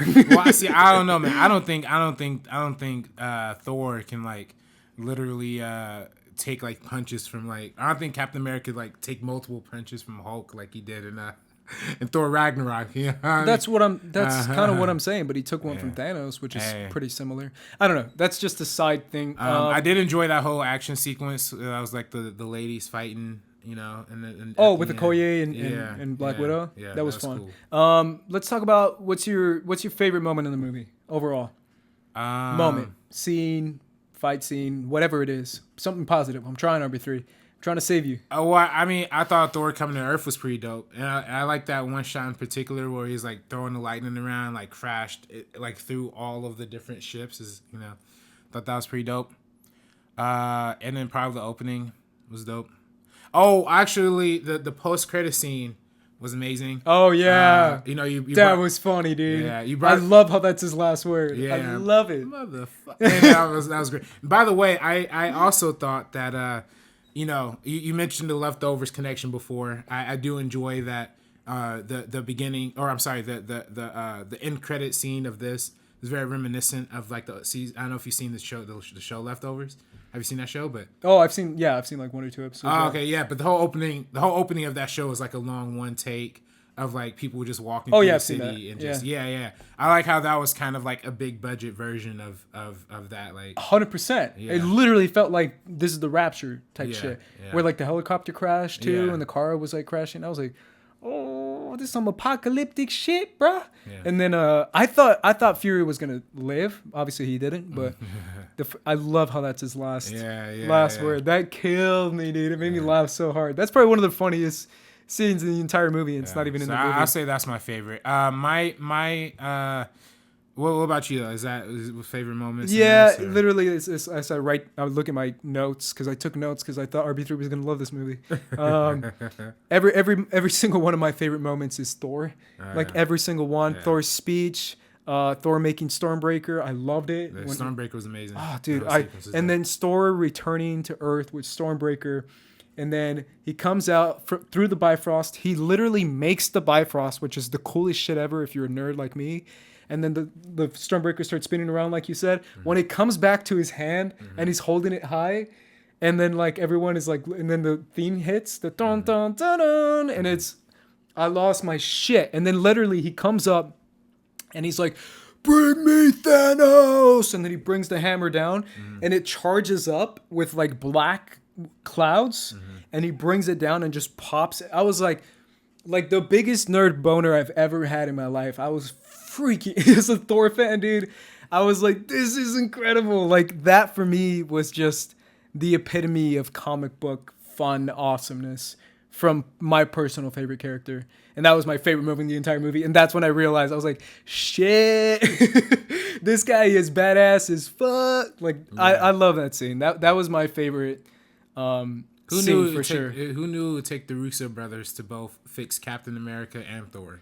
Dude, Thor, man, come on. Thor is awesome. Yeah. He's clutch. Russo brothers. Who's your favorite overall in the movie? Would you say it was Thor? Yeah. Thor, okay. Yeah. Who's your top 3? Let's throw it like that. A full top 3? Yeah, top 3. Okay. Is it hard to fit a third? I'm looking at the poster. So definitely Thor, Doctor Strange. I didn't really like Iron Man all that much in this movie.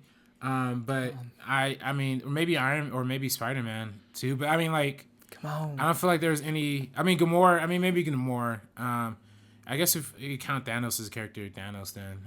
So those are your 3: Thanos, Thor, Thanos, Thor, and Doctor Strange. Got you. My 3 are Thor, Doctor Strange, and Iron Man. I like Iron Man in this movie. I feel like he's very headstrong and determined, and I liked when he told Doctor Strange his plan. I liked when he was like, we can't go back to Earth because if we want a battlefield, think about it. If we want a battlefield, it's better to destroy some random ass planet than to destroy Earth on the battlefield. And I was like, as a Dragon Ball Z fan, and as watching Man of Steel when he fought Zod, that makes a lot of sense. It's like there's gonna be a lot of debris and a lot of dead people if you fight on Earth, whereas we fight on this planet. Who cares? Yeah. So that made total sense to me. And his fight with him and Iron Man and Doctor Strange facing off against Thanos was probably one of the best fight scenes in the movie for me. Because when Doctor Strange starts like multiplying and shit, and he was doing the freaking crazy Hindu shit, and then Iron Man starts like pulling out some crazy ass weaponry from his whole thing, and then at the same time, Thanos just breaks it off and stabs him. Did you think he was dead? Because I thought he was gonna die. I was like, shit, he's gonna die. I thought he was gonna be toast. Yeah. That got me, man, because I felt like He is the one. He is the start of the MCU, the start of the Avengers. He will be the end of the Avengers, Iron Man. So I feel like that worked for me on a pure scale, pure comic book scale. Yeah. He had a good part in that. I do kind of wish Wakanda was a little more than just like a battle. Wakanda, man, Wakanda's so badass though, man. Yeah. Like the shield, the fact that they have the dome, the fact that they have their arm. How did you not? I got chills in Wakanda, bro. I legit. It was cool. I legit got chills, man. Like when M'Baku was there and he's like, who, and it's like chanting and gives him like, he's like, we're gonna do this, brother, and he's like, dude, I just love that scene. And then when the two emissaries, Proxima Midnight and Cole Obsidian come and they face off like right between the dome. You know what I'm talking about? Mm-hmm. And then he's like, we're gonna kill you guys or something. And I forget Black Panther's line, but it was dope. He was like, Thanos will not have his victory. You're in Wakanda now. The only thing Thanos will have now is like dust and blood. Remember when he says that? And I was like, well, shit, you in Wakanda now, bitch? Like that's literally what he said in his T'Challa way. I thought it was cool, man. I thought freaking Wakanda was dope. Yeah, I thought it's a cool, fun throwback to like Braveheart and those like crazy old school war movies and like, you know, sword and sandal type battles. I love that sword and sandal type shit. So for me, I was like, this is dope. Like this is cool. Fun. I just wish there was just a little bit more of like, you know, how when we're in space with the Guardians, it feels like a Guardians movie. How we're with Thor, it feels like a Thor movie. With Iron Man and all those characters. For me, I wish when we got to Wakanda, it felt like it was like Black Panther again, you know? And I didn't really feel that. I didn't really have the identity of the Black Panther movie that like had the characters and had. But I feel like you're never gonna get that unless you have Coogler. Coogler is the only one who can bring that. I feel like. Well, true, but then I feel like they captured the Guardians pretty well without James Gunn. They did have James Gunn. Well, yeah, I mean, like as a producer, but I mean, like, but as he was on director. set and shit though. Like that's the difference, right? Like he was a producer, but he was actually on set and he was like going through the script with Kevin. Like apparently he was pretty hands on. I think that's why it felt so Guardians because he was physically there.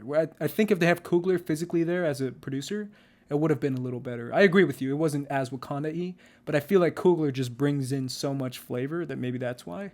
Yeah, I mean, maybe they should have. Maybe they didn't know Black Panther was going to make that kind of money. I don't think they did. But even still, like they wouldn't have even thought about disappearing him in the ash. Yeah. So I don't know. That's the one thing too, man. Like when the ash shit started happening, he snapped his fingers, and I saw Bucky go. When I saw Bucky go, I was like, all right, this for real. Like they're legit killing Bucky. He's done. He's over. Like I thought he wasn't. As soon as Bucky went, I was like, all right. This shit is real. That's crazy. They just killed Bucky. That's bonkers. As soon as T'Challa went, I was like, nah. Nah. That guy is worth billions and billions of dollars. You're not going to kill your moneymaker, bro. Yeah. That's exactly what I thought. Too. I was like, this is it. Yeah. And then the Guardians started disappearing, and I was like, nah, Guardians 3, bro. Come on. Yeah. And obviously Spider-Man, when he disappeared, I was like, Spider-Man 2, come on, fam. Come on now. Yeah. It was still funny to see him, not funny, but I guess like it was still interesting to see his reaction be the most different because he's obviously the most childlike. Yeah. Because he's a child. I kind of like that he was like crying and shit and he was like, fuck, I'm going to die. I don't want to die. Like I was like, shit, that'd be my reaction too. Yeah. But I don't know. I still think for kids, that's a little crazy. I thought that was, again, I love that the kid next to me was freaking the fuck out that Spider-Man was done. I loved it. I was like, yes, I would love that as a kid. That's funny though, man. But yeah, his scene was very emotional. I like how they gave him the only emotional scene in that too. That's a good point. I do question why Black Widow's hair is blonde now. Yeah, it's supposed to. I mean, it's supposed to show you that they've done some shit and they went undercover and all that stuff. But again, I feel like that would have been a great movie, like there. Yeah. But again, that's probably like Winter Soldier all over again. Again, I Scarlet Witch has always been my favorite character in these movies. Nice. So she has some good action moments. She did. Just feel like her character. When she killed Vision, though, I felt that. I was like, fuck, that was dope.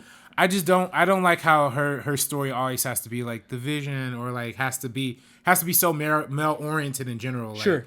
Age of Ultron, it's like, oh, my brother. Civil War is like, oh, Tony's keeping me locked in my room. This one is the whole Vision stuff. Sure. I just wish she would have her own identity. Yeah, her own identity. I agree have with her that. own presence. Sure. And stuff like that.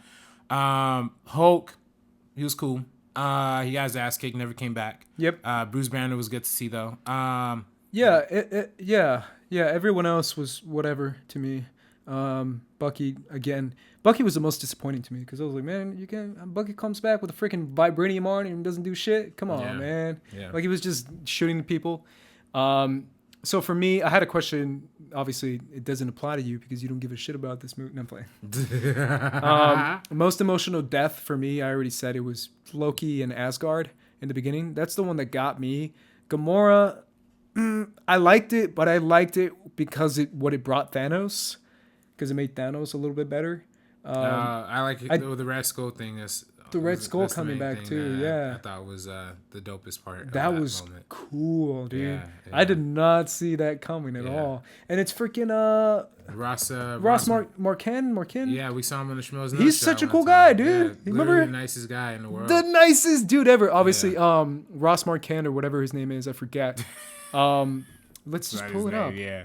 Both have the same IMDb. Look at this IMDb page, man. It is crazy, dog. This IMDb page, obviously, I don't know if you're going to put it up there for the people. Yeah. But if you do, it's awesome. I'll try not to forget. His name is Ross. Man, you can't just stroll through the credits of this, man. I was right. Ross Marquand. Oh, Marquand. Okay. Marquand. He is... RB39 met him at Schmoes when he did the celebrity dating impression game, and he did the whole thing. Mm-hmm. He is such a nice guy. Like we just talked to him for like 5 minutes, but you can tell I'm like this guy's dope. This guy's cool. He's super nice. Shout out to him for Hugo Weaving impression, for doing an incredible Hugo Weaving impression. I was convinced it was Hugo Weaving. Yeah, I thought it was Hugo Weaving too. And then someone afterwards told me, he's like, I don't think that was Hugo Weaving, and I was like, really? I was convinced it was him. Yeah. Shout out to him for making one of the best cameos in the movie, probably the best cameo in the movie. Yeah. Though at that point, and again, maybe I was checked out, but like at that point I started questioning, like, damn, how much oxygen is out there in space? Is like everybody can just breathe. I don't think he's even corporeal. I don't think he's even. I think that was the whole point of him floating around. So he's just like a soul. Yeah, that he's like a soul. Yeah, I think he's. Yeah, I do kind of wish we knew what the Soul Stone's powers were. Yeah, I think we'll find out in the next one. I agree with you. We never found out. But then, we never find out about the Mind Stone either. Well, the Mind Stone can control minds. I mean, we know that, but we didn't see him use it. No, we never saw him use it. That's true. And I do kind of feel like out of all the powers that he had on his glove, he used the Power Stone an awfully lot. When he could have really shook shit up with changing Reality Stone is that shit sounds powerful as fuck. Well, I mean, even I thought it was kind of dope when when Drax and Mantis were lunging at him and he literally I thought they were dead. I thought they were dead too, and I was like, no. I was like, damn, that's how you. That's my two favorite Guardians right there. That's my couple right there. Oh man, that would have been crazy. It's mom and pops, man. Yeah, Drax and Mantis. It was crazy seeing that. I wish we would have, like I said, I wish we would have just seen the stones, like how each. I guess we saw how the Reality Stone was used in the context of this movie. We saw how the Time Stone is used, and of course the Power Stone. They're the other stones in this movie, though. They're the Soul Stone and Time Stone. Yeah, we saw Time Stone a lot. Yeah. Either way, but yeah, I just bring that up because I feel like there's a lot more that they could have done. Yeah, I agree with that. They could have done with the stones and the powers. Had a much more interesting set of power usage happening from the glove. I gotta say this too. We lost a few people in this movie for reals. Everyone before the snap was Loki, Heimdall, Vision, Gamora. Yeah. The Gamora death. Okay, the Gamora death. Yeah. Let's talk about Gamora. You didn't like it? I liked it. Well, it was just the whole fade in and then fade back to Thanos and then fade slow motion back to her falling. That was very old school. I think that's what they were legitimately going for. I know. As soon as I saw it, I was like, they're going for the whole epic the score was she's it's supposed to be super over the top comic book death type shit. I was like, oh shit, I get what they're going for now. I bought it. Gamora's never been my favorite, but I gotta say this: the Collector, homeboy's dead. Oh yeah, well, hope he's dead. Homeboy's dead. Like I'm having arguments with people too, but come on, nowhere was burned to ash, and they said that the only scan was like one scan, or like I'm reading 2 scans up ahead. Like that was obviously Thanos and the fake collector with the reality stone. Everything else on nowhere was on fire. Remember that? Yeah. Bro, he's probably dead. Yeah, he's dead. Come on now. MCU's got 3 Latinos. We got Luis, we got freaking Gamora, and we got Benicio del Toro. We just lost 2 out of 3. You lost 2 of them. What you doing, Marvel? What you trying to say, Marvel? Hey, Come man, on. We just lost our 2 Latinos, and we only got 1 more, and he probably gonna die in freaking Ant-Man 2. So y'all shady as hell, man. Nah, man, come on, dog. Come on. Where are the Latinos at, bro? Where the Latinos at? For real. Hey, man, we lost like 3 black people in this one. Yeah, but y'all gonna come back though.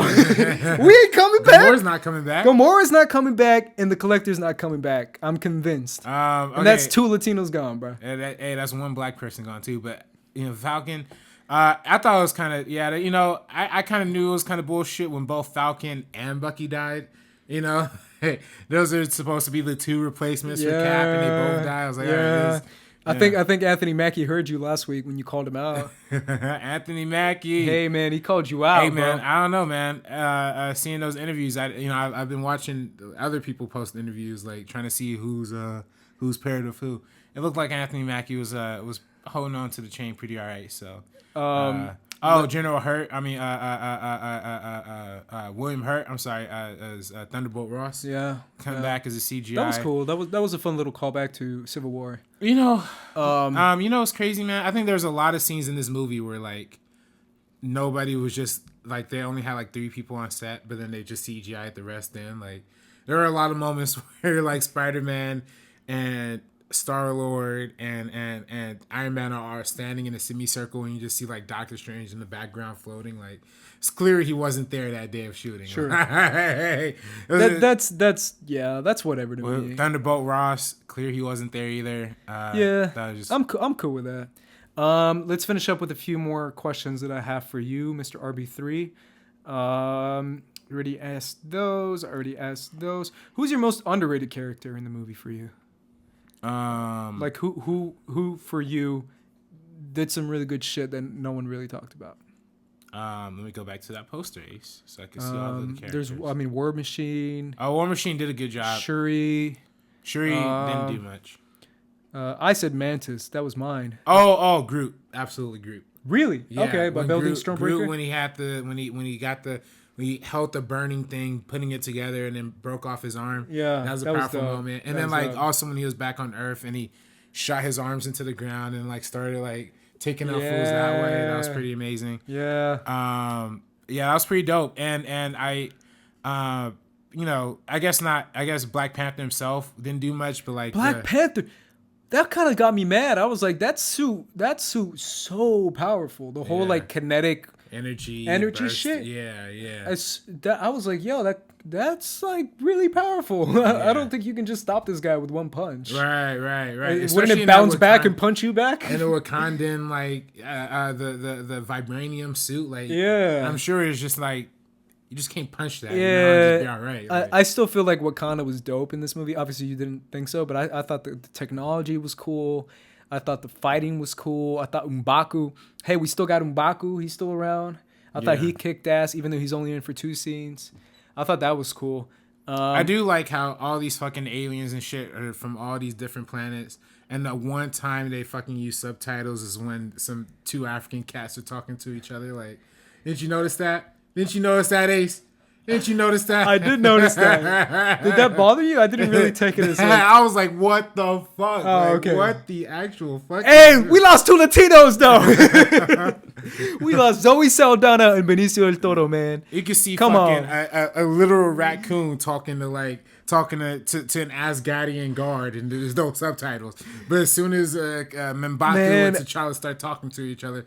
That's a good point. Like fucking subtitles and put. I don't know, man. That was crazy. I could talk about Thor all day in this movie, but when Thor was making Stormbreaker, I'll mention it again, dude. When he was out in space just chilling, I was like, yo, this homie just chilling in space, bro. We saw Yondu get friggin' turned into ice and die, but homie Thor is just friggin' spitting rocket around and making the freaking rings of a dying star. I thought that was badass.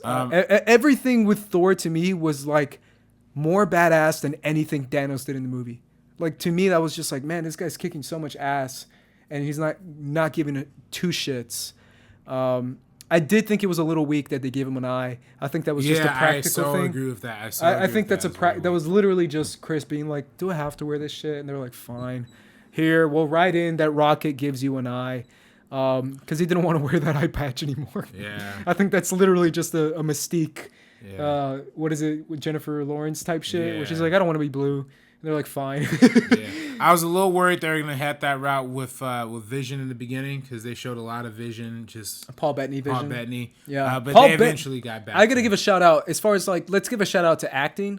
Acting in this movie, I still feel like I would give it to Chris Hemsworth, followed closely by Robert Downey. As far as acting, but Paul Bettany was pretty solid as far as acting in this movie. I thought he was pretty convincing as a slightly more evolved Vision. I didn't like his character had to say all that much. Like, I don't know. I felt like that the few scenes he had in Scotland was pretty convincing for me. I didn't like that whole Scotland. Oh really? I thought that was like honestly the worst part of the movie. Oh, I liked it, man. I really liked it. Cheesy. It felt so stagey to me. Like, oh, dude, I loved it. I think ultimately, that's like what prevents me from saying this is like a great spectacle piece too, because I felt like a lot of this was like either shot on a set, shot on a green screen, or like a lot of that was like a lot. That to me was like the whole thing with like the Scotland thing. It was like it felt very much like they were on some backlot in Atlanta or something like that. You know, like instead of being like actually there. Sure. Maybe they did shoot in Scotland. I don't know, but it felt very stagey and it felt very like contrived that they would stand in front of the one TV that shows like all this happening in New York or whatever. Like, I don't know, all of that felt. Well, you don't think that would be in every news station if that happened? It's just weird that there's a big ass TV and nothing else in the frame besides that. You know, like, and it just felt like that for a lot of things. Like I you know, for me, maybe I had a harder time with the whole Thanos thing, because when I saw the Thanos flashback of him taking care of Gamora and like moving her along, like that whole thing didn't feel real to me for some reason. Sure. You know, I don't know. Maybe it's like the CGI. I don't know what it was, but like it could have been the CG. Yeah, a lot of it just didn't feel. It's probably the most CG film I've ever seen. It's probably the most CG film ever, to be honest. Yeah, $300 million budget. Yeah. Hey, of course. Let's finish up. I'll finish up by saying, some of my favorite lines. I said some of my favorite serious lines. "Bring me Thanos" by Thor. "Bring me Thanos" is my favorite. Dude, when Thor freaking, I love Thor so much. When he freaking like threw the freaking Stormbreaker and it just went through the gauntlet, and he's like, "I told you I'd kill you for that," and he like pushes it in more. I was like, freaking A, dude, just pop his head off. Yeah. You just killed him. Like, dude, when he was trying to talk, I literally, because I saw it a second time, so I was thinking, and he's like, if I were Thor, I would have been like, "What's that? That's right." He just popped his head right off. Well, see, that's also like, how come? Because he was trying to be like, "You should have gone for the head," but before he said that, he was like mumbling. Yeah. And if Thor was going like this, if I were Thor, I would have been like, "What's that little bitch? What's that little boy? What?" And just freaking just ripped his spine out. That was crazy. I don't know why. I also don't know why they just didn't kill Thanos again when they're holding him down. I probably said that before. This episode, but sure, when they were holding Thanos down, that could have been a great chance to just like shoot him or something. Slit his throat, yeah. Yeah. That's like, I'm so violent. That's literally what I think. I told my buddy, I'm like, get Mantis, put Thanos to sleep, then slit his throat. Yeah. Like, that's my plan. Yeah. So I wish they would have done something like that. Yeah. But even chop off his arm. I mean, Tony has a sword.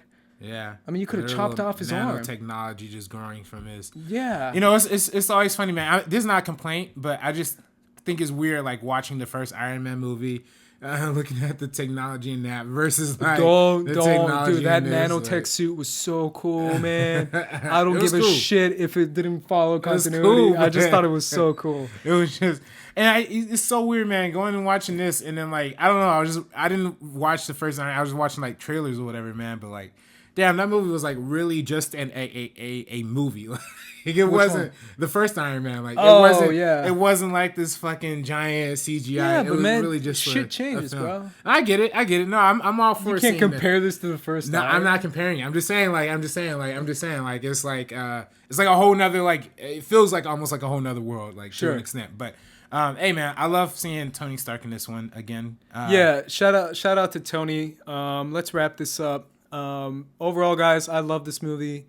I enjoyed the shit out of it. This is episode 9 for me of Game of Thrones. This is Battle of Blackwater Bay. This is Watchers on the Wall. Score out of 10. But it's hard, man, because I honestly don't see, and I know the same argument. We talked for like 45 minutes. I don't see this as an individual film. Like, how do you want me to judge this? As a season finale? If I judge it like a season finale for a cool TV show that I've been following, or like a preseason finale, like that's like, I would probably go as high as like a 9, right? Like that for me personally. I would go as high as a 9 for like a season finale build up. We know these characters, we've built this shit, and we just want to see some crazy shit go down. That gets a 9 for me. As a film, like you're saying, like an individual film, maybe like a 7 out of 10. I would probably break it down like that. But again, it's difficult for me to separate my personal connections and my attachment and my own history of comic book knowledge and my own attachment to comic books and to the characters to make a correct assessment, I guess is what I'm saying. Right? But I enjoyed the movie. R.I.P. Loki. Should have never gone too soon. Pissed me off. R.I.P. Asgard. And my last words are going to be, you will never be a god. You will never be a god, RB3. No, I'm kidding. Loki's last line. 2 things. That's funny. This movie is a solid 6.5. Shit. For my range personally. Damn, bro. That's not like a bad score. That's a good score, people. 6.5 for me is like pretty all right. You know, that's pretty bad. Better than Avengers 2. That's not a high bar. That's not a high bar. Here's what I say. That's like a little kid who just goes like and like jumps over that bar. No, okay, I'll say this. Here's what I'll say.